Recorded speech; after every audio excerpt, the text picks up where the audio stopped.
Blaine and Mickey 1045 The Zone.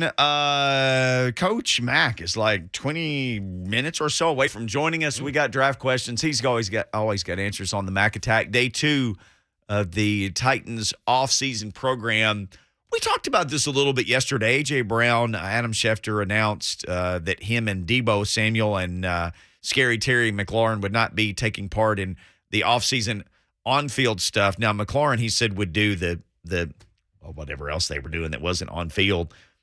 And it's funny because A.J. Brown tweeted last night. We didn't get into this in the first hour. If you're a Titans fan, you may have seen some of this. A.J. tweeted last night, this is the quote, "I'm a diva and a bad teammate all of a sudden. LOL, okay. Do what you have to do then, and so will I." Then a few minutes later, he tweeted, "They switch up quick." And an emoji. Lucas, what emoji does this encapsulate that he tweeted? Do you know? I'm going to have to go look at it. I'm not very good at these things. I don't know, because some emojis, like I know what yikes is, and I know what, You're our young correspondent. You're all we've got here to get. You're our emoji correspondent. We live by every word you say. You're going to figure this out. It's like the eyes closed, like breathing something out of the mouth emoji. I have no idea. Maybe like sigh. Will you type? Maybe a sigh. If it's like sigh. You've got a younger brain than I do, Mickey. I did not think that at all. That's all. Well, he is a rock star. Well, I mean, I tried to be. Yeah. Look, here I am with you guys. Look how that worked out. He removed the word Tennessee from his Twitter bio, too. Several people pointed this out. They had a picture of his profile. It said Tennessee, and then it didn't say Tennessee anymore. Here's the thing. I don't know anybody who's running him down for making a business decision. He was set to make $3.98 million. So this is him responding to a fan. This is what I'm Has assuming. to be, right? Right, yeah. That's what I'm thinking. Because media people were like, we don't expect him to show up for any of this. Like, he's waiting to get his deal. Coaches, yeah. So I'm thinking it's people on his, maybe DMs or mentions or whatever. That's what I'm assuming. But what I want him to assume, I'm going to ask Coach Mack, how would he handle stuff like this with his players?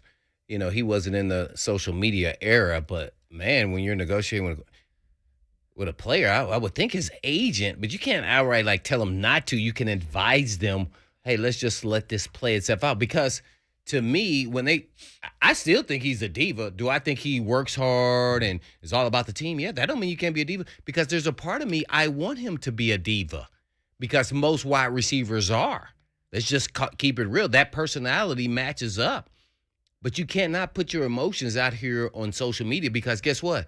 You're getting close to the range. And I said this 2 weeks ago, is Baker Mayfield. Yeah.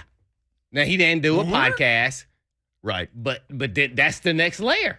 You do a podcast and then you've already arrived. You're putting your emotions out there on social media. And then all of a sudden the next step is you do someone's podcast. And I would assume that he's not going to do that, but I would not be responding to someone who really doesn't even understand your whole situation and group. It might have been a handful of people out of, how many ever people, he's asked followers, but you can't even care about what they think and then let alone respond. It's no different than Kyrie Irving can't be giving back, the finger to people throughout the game. Right. And if he would have done it one time, you know what? I probably wouldn't have had a problem with it. But you just kept doing it throughout the game. Regardless if you're playing good or not, they still in your head. You're listening to them and you're giving response. Don't give response to them. Don't do it. I mean, to me, his agent should be telling him these things. And people say, oh, well, he's only, 25 or whatever he is. I don't know how old he is, but you just kind of say, nah, that's not a pass. Unfortunately, you got to grow up fast, and you're supposed to have the right people around you. They should be telling you these things. And that starts with his agent. Or maybe his agents tell him to do that. I don't think about responding to fans, but maybe some of the strategic things about his social media, like, scrubbing his social media of any Tennessee things on there or him, playing or whatever it may be. That's kind of, but it's all to me like petty stuff to me, and I wouldn't even care to be honest. But it's like a part of negotiations now, right? Like Kyler Murray probably didn't scrub all Cardinal stuff from his Instagram by himself. I usually agree with Lucas on a lot of things, but I disagree. You can say it's part of negotiation. It can, on the surface, look like it is, but ultimately, what leverage does A.J. Brown really have? Think about that for a second before you respond. Yeah, I mean, I hate that this is a part of the conversation as much as anything, that this is the headline, that you took something out of your Twitter bio or your Instagram. If they want to do a contract, they're going to do it when they're going to do it. And Mickey has been on it from the jump street. They typically do players' contracts right before the training camp starts. And that's when they're probably going to do it. So him going through this whole emotional exchange, you know what's the forefront of them right now? The draft. Right. Every resource is the draft. Maybe appeasing to him and saying, hey, we're going to get to you. We're going to get to you. Hold your horses here. You know, we're trying to make sure we get it right. And guess what? He should be thinking, hey, man, until it's done, is it real? So his agent should be working behind the scenes and see if he can get a deal done, whether it's with the Titans or someone else. Here's what I want to say to everybody who keeps saying this, and you cannot say this, and media people too. There's 100% no chance that he could leave the Titans. Stop that. Reason why I say that is because you think, or do you believe the Kansas City Chiefs went into the offseason and says, we're going to trade Tyreek Hill? No. They were negotiating with him in a contract, and the numbers start getting way higher than they ever expected. And they go, you know what? How about you, his agent, give some guys some call and see if, this is we can't put this much resource into a wide receiver and see if you can get a trade partner. We'll do the same too, by the way. And then they came up with all these draft picks. I guarantee you that's how it went down. They had no intentions of trading Tyreek Hill. They go, he's asking for $30 million. What? Our quarterback makes 40. 5. I mean, we can't give him that. Guess what? Andy Reid goes, well, shoot, in my offense, we could just have a good receiver. We don't have to have a great one like him. Well, this offense can work. Oh, by the way, there's multiple receivers, elite ones, that impact teams immediately now. This is not 19. Well, I can even say when I played, 2000. There's receivers that's coming to this league now that can play right away, as we saw with A.J. Brown. And don't get all bent out of shape. Oh, he's the first one that the Titans got right. Guess what? Just watch what this league is doing now, where it's going. There are elite receivers coming out every single year. So whether that happens or not, I don't think it will. But you can't say it's not, that it's 100% he's going to be. We don't know that. Nobody knows that. Even John Robbins at this point in time, he could say he wants him back. And oh, by the way, I love how people pick and choose what they want to believe out of what comes out of people's mouth. Right? Okay. They're going to tell you what do you want to hear. All right? The players, they can care a rat's what about him being there or not. They don't care. They know he's all about that business. When he gets there, he's going to handle his business.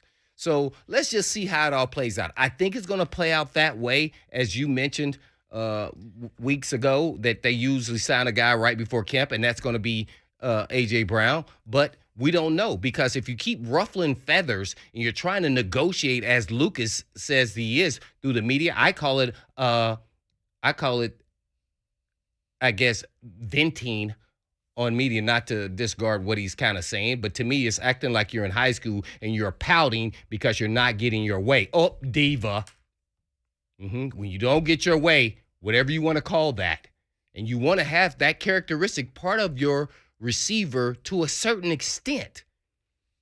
So if you don't pump the brakes a little bit, I just think it can get to a point where they go, well, hey, man, if somebody offers us 3 first-round picks, yeah, I think we like you, but we like those 3 first-round picks a little bit better. Not to say that could happen, a first, a second, and a third, something more realistic.